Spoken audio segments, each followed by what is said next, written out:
मिलते नहीं है भगवान, भक्ति बिना मिलते नहीं है भगवान। भजन बिना जीवन है पशु के समान, भजन बिना जीवन पशु के समान, भजन बिना जीवन है पशु के समान, भजन बिना जीवन है पशु के समान। भक्ति बिना मिलते नहीं है भगवान, भक्ति बिना मिलते नहीं है भगवान, भक्ति बिना मिलते नहीं है भगवान, भक्ति बिना मिलते नहीं है भगवान। भजन बिना जीवन है पशु के समान, भजन बिना जीवन है पशु के समान, भजन बिना जीवन है पशु के समान, भजन बिना जीवन है पशु के समान। हिरण्यकश्यप ने जुल्म किया था, हिरण्यकश्यप ने जुल्म किया था, हिरण्यकश्यप ने जुल्म किया था, हिरण्यकश्यप ने जुल्म किया था। प्रहलाद को उसने अग्नि में डाला, प्रहलाद को उसने अग्नि में डाला, प्रहलाद को उसने अग्नि में डाला, प्रहलाद को उसने अग्नि में डाला। प्रभु की कृपा हुई बच गई जान, प्रभु की कृपा हुई बच गई जान, प्रभु की कृपा हुई बच गई जान, प्रभु की कृपा हुई बच गई जान।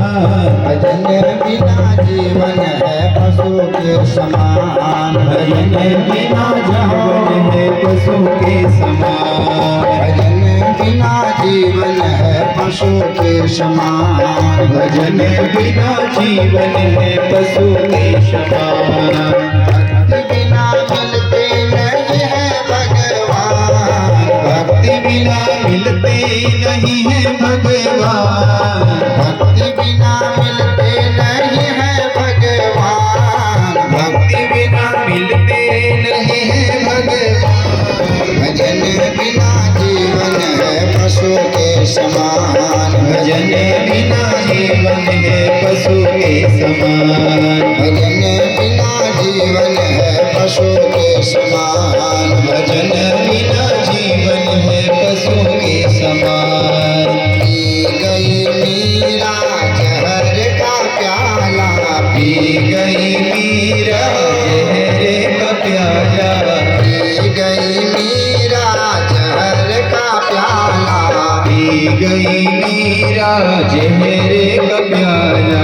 भक्ति ने कैसा असर कर डाला, भक्ति ने ऐसा असर कर डाला, भक्ति ने कैसा असर कर डाला, भक्ति ने ऐसा असर कर डाला। प्रभु की कृपा हुई बच गई जान, प्रभु की कृपा हुई बच गई जान, प्रभु की कृपा हुई बच गई जान, प्रभु की कृपा हुई बच गई जान। भजन बिना जीवन है पशु के समान, भजन बिना जीवन है पशु के समान, भजन बिना जीवन है पशु के समान, भजन बिना जीवन है पशु के समान। भक्ति बिना मिलते नहीं है भगवान, भक्ति बिना मिलते नहीं है भगवान, भक्ति बिना मिलते नहीं है भगवान, भक्ति बिना मिलते नहीं है भगवान। भजन बिना जीवन है पशु के समान, भजन बिना जीवन है पशु के समान, भजन बिना जीवन है पशु के समान, भजन बिना जीवन है पशु के समान। वाल्मीकि डाकू भगत बन बैठा, वाल्मीकि डाकू भगत बन बैठा। वाल्मीक डाको भगत बन बैठा। वाल्मीक डाको भगत बन बैठा। राम जपते वो राम जप बैठा। राम जपते वो राम जप बैठा। राम जपते वो राम जप बैठा। राम जपते वो राम जप बैठा। लिख डाला रामायण ग्रंथ महान। लिख डाला रामायण ग्रंथ महान। लिख डाला रामायण ग्रंथ महान। लिख डाला रामायण ग्रंथ महान।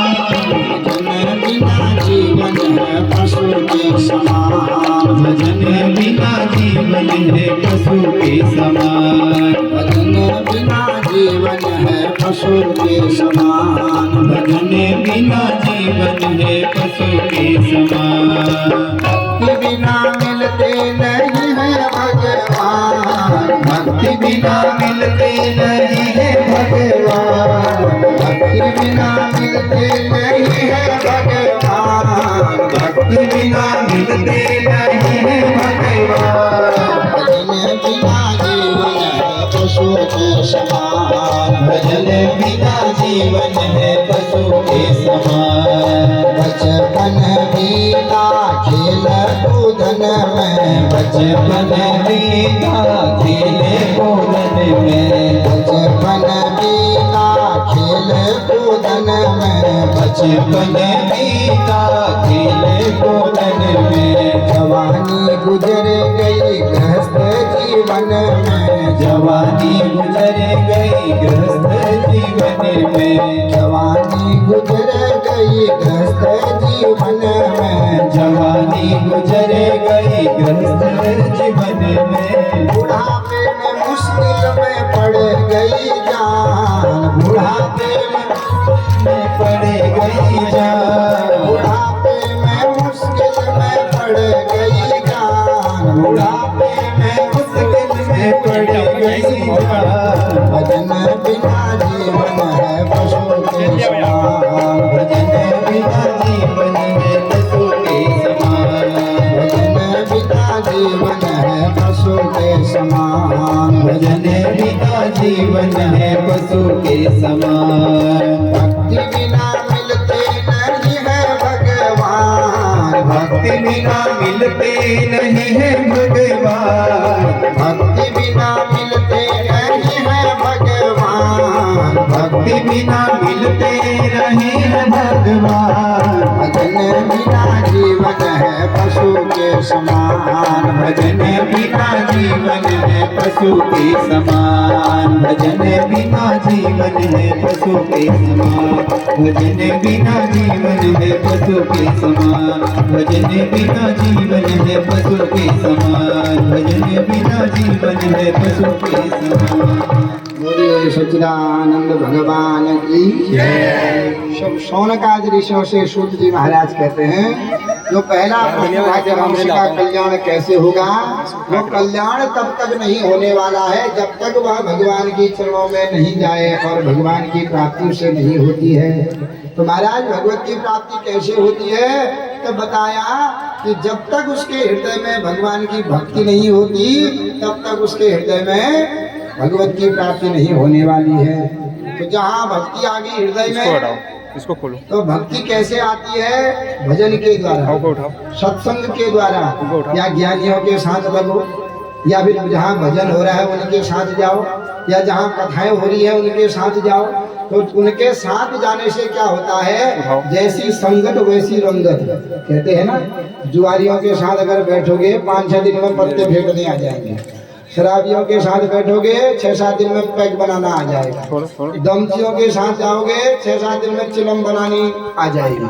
और सत्संग वालों के साथ जाओगे तो भजन वालों के साथ जाओगे पहले शर्म लगेगी, धीरे धीरे फिर 4-5 दिन में ताली बजाना सीख लोगे, धीरे धीरे मुंह से शब्द निकालना गाना सीख लोगे, धीरे धीरे भगवान के हृदय में वास हो गया तो कथा का जो है नाचना शुरू कर दोगे। इसका मतलब क्या है कि हमारे हृदय में भक्ति रूपी जो पौधा है वह उत्पन्न हो रहा है। कब? जब हम भजनों को गाते हैं। जब हम उसका घर में जाकर के गान करते हैं, जब हम कथाओं के बीच में तन्मय मग्न हो जाते हैं भगवान में, तो विचार कर लेना चाहिए कि हमारे हृदय में भक्ति रूपी जो पौधा है वह खिल रहा है, वह अंकुरित हो रहा है। इसलिए जब तक भजन नहीं करोगे, सत्संग नहीं करोगे, ज्ञानियों के साथ नहीं जाओगे, तब तक हृदय में भक्ति उत्पन्न होने वाली नहीं है। और जब तक भक्ति उत्पन्न नहीं हुई तब तक मनुष्य को भगवत की प्राप्ति नहीं होने वाली है। और जब तक भगवत की प्राप्ति नहीं होने वाली तब तक उसका उद्धार कल्याण श्रेष्ठ होने वाला नहीं है। इसलिए क्या करो, सत्संग आदि जाओ। तो पहले प्रश्न का उत्तर बता दिया। दूसरा प्रश्न था शास्त्र से सारह कहो। महाराज इतने वेद पुराण शास्त्र हैं, कोई अगर पढ़ना शुरू करे, 4 वेद हैं, 5वां वेद महाभारत 1 लाख श्लोक हैं, 18,000 जो है 18 पुराण हैं और 108 उपनिषद हैं, उप पुराण हैं, वेद हैं, अनेकानेक ग्रंथ हैं। एक एक करके अगर मनुष्य पढ़ना शुरू करे, अल्पश्च कालो बहुदाश्च विद्या, उसकी उम्र खत्म हो जाएगी पर वेद पुराण फिर भी वह पढ़ नहीं सकता है। तो यही बताइए कि सभी वेद और पुराणों का शास्त्र क्या, सार क्या है। तो सूत जी कहते हैं, 18 पुराणेषु व्यासस्य वचनद्वयम् परोपकाराय पुण्याय पापाय परपीडनम। सभी वेद पुराण शास्त्र इतिहास उपनिषदों का सार यही है कि दूसरों को दुख देना, कष्ट देना ही पाप है और दूसरे की सहायता करना ही पुण्य कर्म है।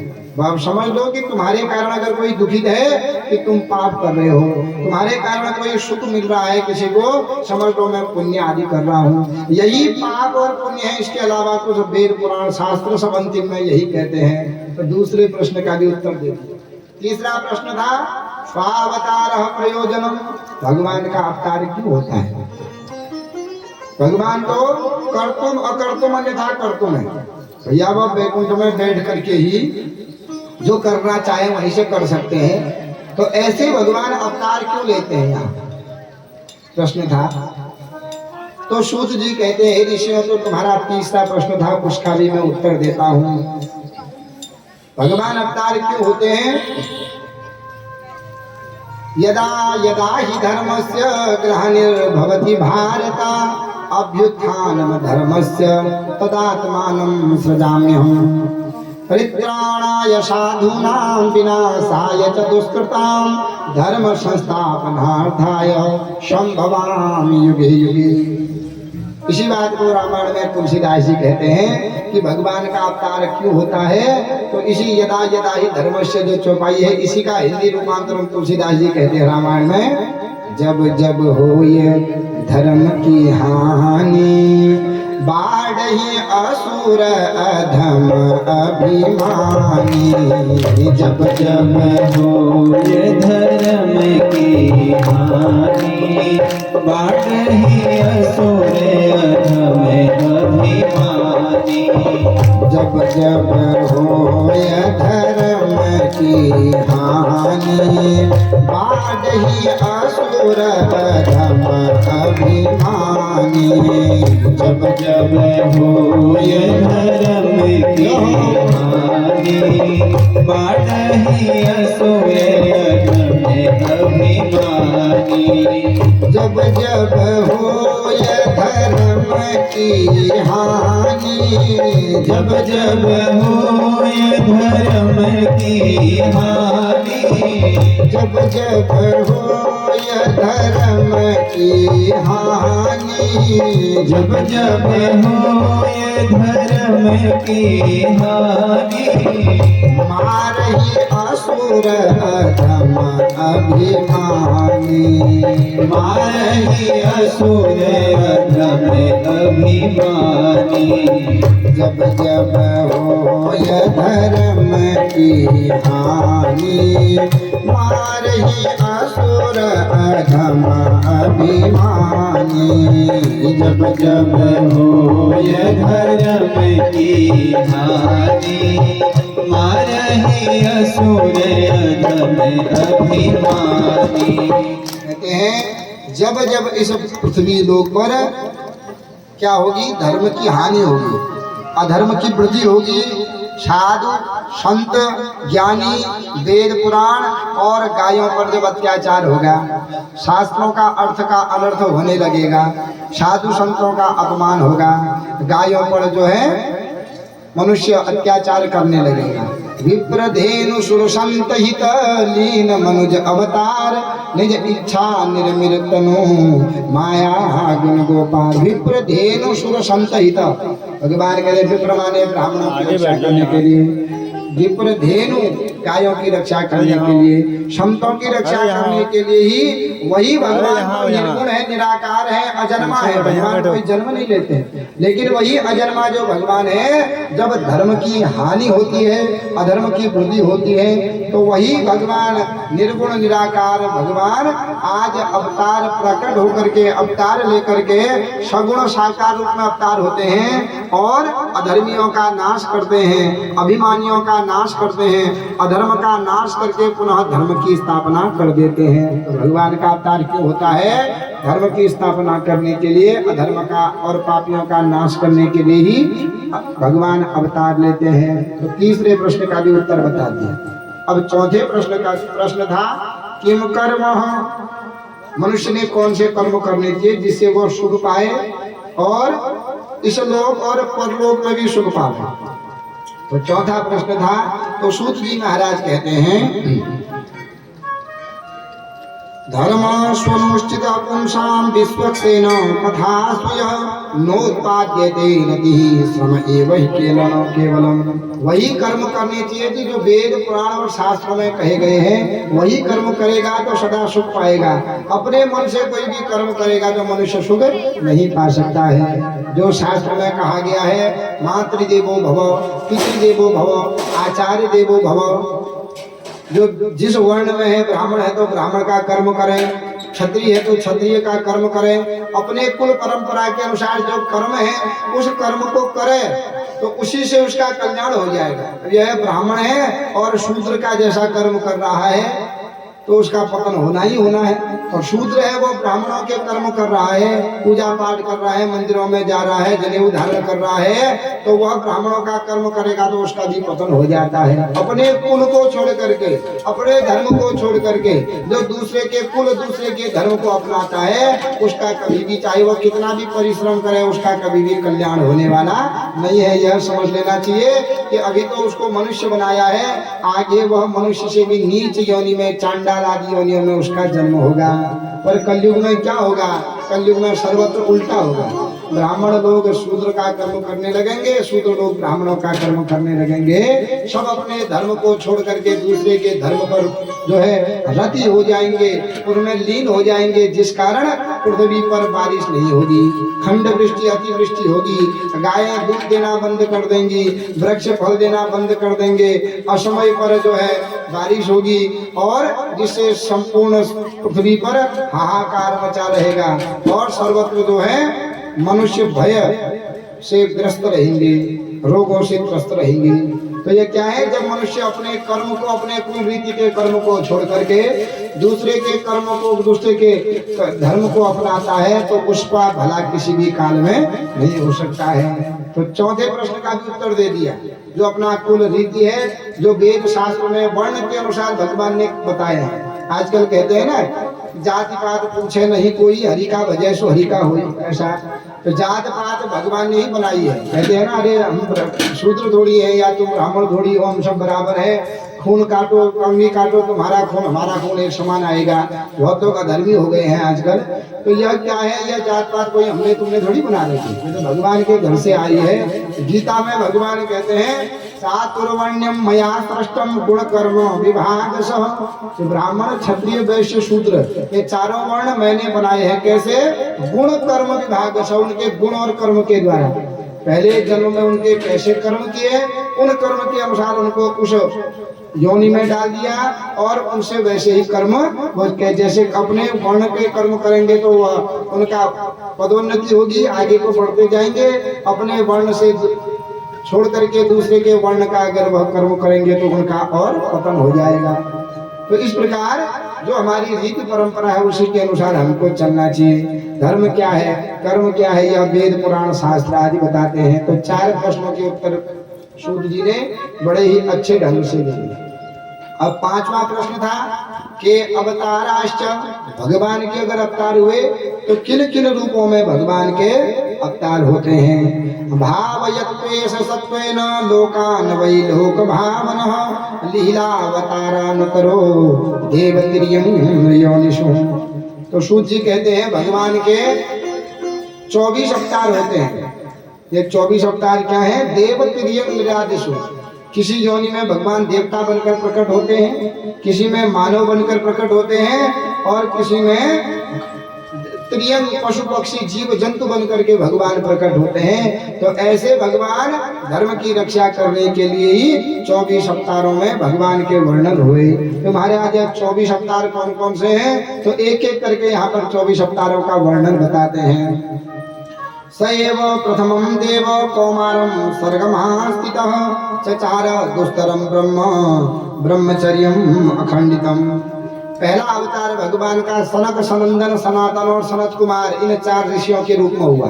कल आपने कथा सुनी कि नारद जी ने जब बद्रीनाथ को जा रहे थे, ये चारों भैया बद्रीनाथ से हरिद्वार को आ रहे थे। ये कौन है? ब्रह्मचर्य में रहे, कभी विवाह नहीं किया, तो और भगवान का भजन करके भगवान के पुनः धाम को चले गए। तो भगवान का पहला अवतार सनक सनंदन सनातन और सनत कुमार इन 4 ऋषियों के रूप में हुआ। दूसरा अवतार भगवान का शूकर रूप लेकर के जो पृथ्वी को ले गया था हिरणाक्ष, रसातल में जाकर के हिरणाक्ष का वध किया और पृथ्वी को ला करके जल के ऊपर स्थापित कर दिया, तो शूकर के रूप में हुआ। तीसरा अवतार भगवान का नारद के रूप में। चौथा अवतार भगवान का नर और नारायण के रूप में। पांचवा अवतार भगवान का कपिल देव के रूप में। छठा अवतार भगवान का दत्तात्रेय के रूप में। सातवां अवतार भगवान का यज्ञ रुचिर प्रजापति के पुत्र यज्ञ के रूप में हुआ। आठवां अवतार भगवान का ऋषभ देव के रूप में हुआ। नौवां अवतार भगवान का पृथु के रूप में हुआ। 10वां अवतार भगवान का मत्स्य के रूप में। 11वां अवतार भगवान का कच्छप के रूप में। 12वां अवतार भगवान का धन्वंतरी के रूप में। जो अमृत का कलश लेकर के आए देव और देवताओं ने और दानवों ने जब समुद्र मंथन किया तो धन्वंतरी के रूप में अमृत का कलश लेकर के भगवान का अवतार होता है। उसके बाद देवताओं का कार्य साधन करने के लिए और दैत्यों को मोहन करने के लिए ही भगवान ने मोहिनी रूप धारण करके देवताओं को अमृत और दैत्यों को मदिरा पान कराई। उसके बाद भगवान का 14वां अवतार नारसिंह के रूप में होता है। 15वां अवतार भगवान का वामन के रूप में हुआ, जिन्होंने बलि को छल करके पाताल लोक भेज दिया और देवताओं का जो स्वर्ग का राज्य है देवताओं को दे दिया। इससे पहले भगवान ने प्रहलाद की रक्षा करने के लिए हिरण्यकश्यप का वध करने के लिए नरसिंह के रूप में नरसिंह के रूप में अवतार लिया। उसके बाद भगवान का अवतार परशुराम के रूप में। उसके बाद राम के रूप में, बलराम के रूप में, कृष्ण के रूप में, कृष्ण के पुत्र प्रद्युम्न, कृष्ण के पौत्र अनिरुद्ध आदि के रूप में, और अंतिम में भगवान का रूप कल्कि के अवतार में भगवान का रूप होता है। तो महाराज 24 अवतारों की कथा बड़े ही सुंदर ढंग से बताई। आगे की कथाएं जब सुनेंगे तो एक एक अवतार का वर्णन कल से आएगा कि किस का उद्धार करने के लिए भगवान ने किस रूप में अवतार लिया।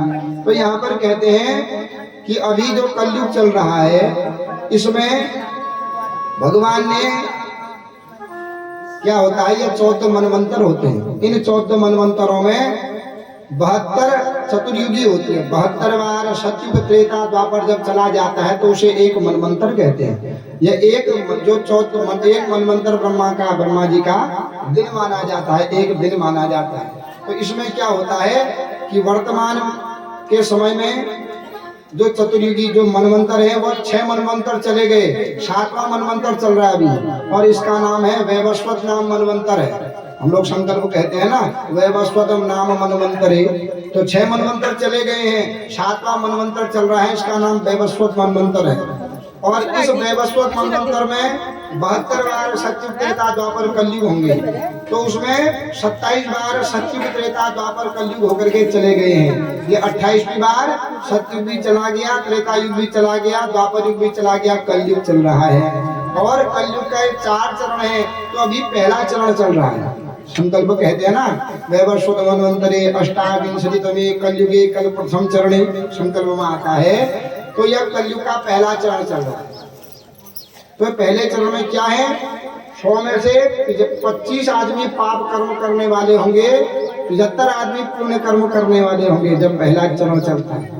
दूसरे चरण में 50 आदमी पाप करने वाले, 50 आदमी पुण्य करने वाले होंगे। तो पृथ्वी बराबर में रहेगी। लेकिन जब कलयुग का तीसरा चरण आ जाएगा, उस तीसरे चरण में 75 आदमी पाप करने वाले होंगे, 25 ही आदमी पुण्य करने वाले होंगे। तो पाप की तरफ पृथ्वी झुक जाएगी। लेकिन जब चौथा चरण चलेगा तो एक भी आदमी पुण्य करने वाले नहीं होंगे, सर्वत्र पाप ही पाप होगा। नदियां सब सूख जाएंगी, देव मंदिर सब नष्ट हो जाएंगे। मनुष्य की आयु होगी उस समय जब घोर कलयुग आ जाएगा, 10 साल की मनुष्य की उम्र होगी। सतयुग में 1 लाख वर्ष की मनुष्य की आयु थी। त्रेतायुग आया तो 1 शून्य घट गया, कितना हो गया, 10,000 वर्ष मनुष्य की आयु रही। द्वापर युग आया तो 1 शून्य और घट गया, कितनी आयु रही, 1000 वर्ष की आयु रही। तो कलयुग आया तो 1 शून्य और घट गया, कितनी आयु रही, 100 साल की आयु है नहीं है, तो अभी पूर्ण नहीं है। कलयुग में तो न जाने किस समय काल आया, किस समय जाना पड़े।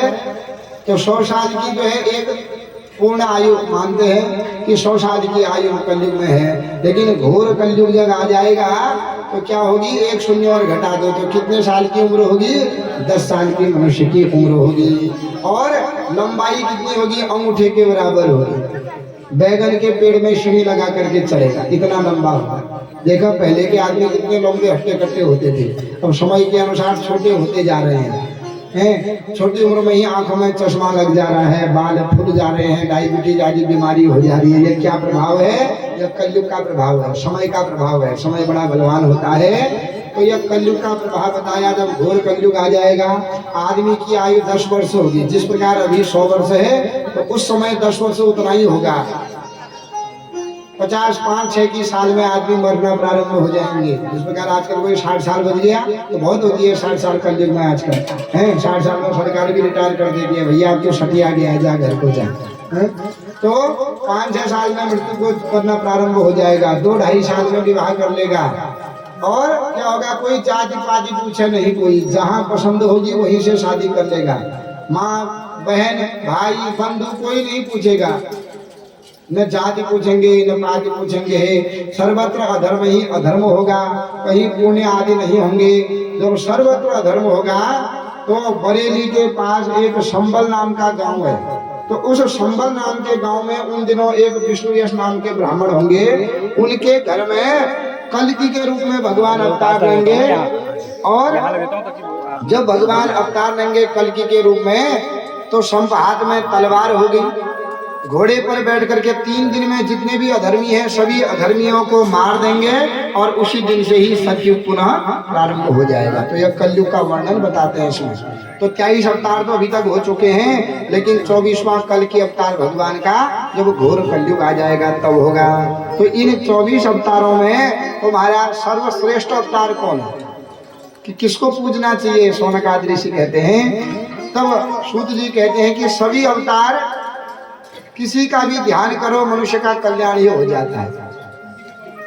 चाहे वाल्मीकि जी ने मरा मरा जपा तो उल्टा नाम जपे जग जाना वाल्मीकि भय ब्रह्म समाना। तो उल्टा नाम जप करके भी क्या हुआ, वाल्मीकि क्या उद्धारी हो गया और ऐसे महान कवि हो गए। इसलिए इन 24 अवतारों में जो भी जिस पर तुम्हारी श्रद्धा है उसका नाम जपन स्मरण करना चाहिए, उस भगवान के शरण में जाना चाहिए। परंतु हे ऋषियों, एते चांश कलह पुंसाम कृष्णस्तु भगवान स्वयं इंद्रारी व्याकुलम लोके मृडयन्ति युगे युगे। ये अवतार जो है भगवान के अंश कला होते हैं। 16 कलाएं हैं भगवान की। 12 कला दे करके भगवान ने राम रूप लिया, लेकिन 16 कला पूर्ण अवतार भगवान का कृष्णस्तु भगवान स्वयं, कृष्ण के रूप में भगवान हरि आदि नारायण भगवान विष्णु ही प्रकट हुए। तो और भगवान कृष्ण का जो नाम लेता है उसको फिर दूसरे की शरण में जाने की आवश्यकता नहीं पड़ती है। कृष्ण नाम है भगवान का, माने जो अपनी ओर आकर्षित करे। कर्षति इति कृष्ण जो अपनी ओर खींच लेता है उसका नाम है कृष्ण। जो भगवान श्री कृष्ण के भजनों में लीन हो जाता है, भगवान श्री कृष्ण का दीक्षा ले लेता है, भगवान श्री कृष्ण के चरित्रों को श्रवण करता है, फिर और देवता उसको फीके लगते हैं। इसलिए भगवान कृष्णस्तु भगवान स्वयं, भगवान श्री कृष्ण के चरण में जाकर के मानव के संपूर्ण कुल का ही उद्धार हो जाता है।